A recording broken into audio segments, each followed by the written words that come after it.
our client defendant Samson Guerrero and his suspected mistress Ayla Ocampo.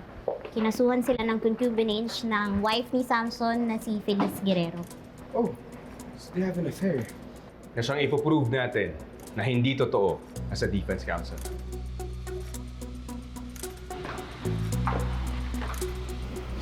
At tutulungan tayo na nag-iisang attorney Bonifacio Linaw.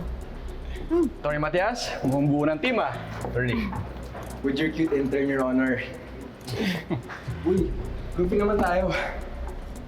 Groovy, balik pa tayo dyan. Gabi. Let's go, guys!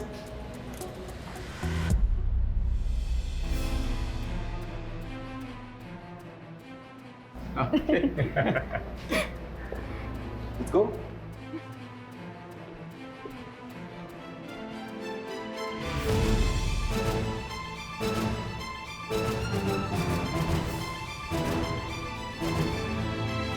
So pati pala dito sa court, ibe-babysit mo itong si... Watch your words, attorney. And watch your wrinkles, attorney. Chill. Stop assuming. I'm proud to have Ino as my intern. Really? Eh ano naman ang matututunan niya after this case?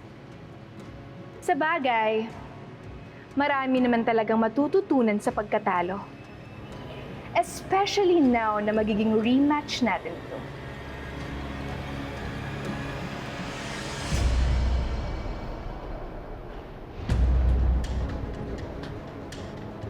Kayo yung abogado niya?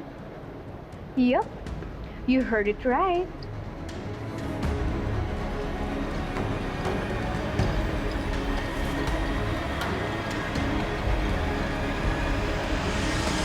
Masyado ka namang siguradong mananalo ka sa kaso sa korte.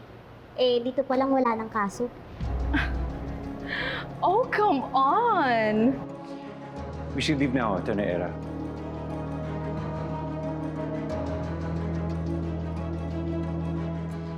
I'm sorry to burst your bubble, Attorney Matias, Attorney Linao, and Attorney Ignacio, but I will see you all in court. I guess you still have some things to learn from your law professor.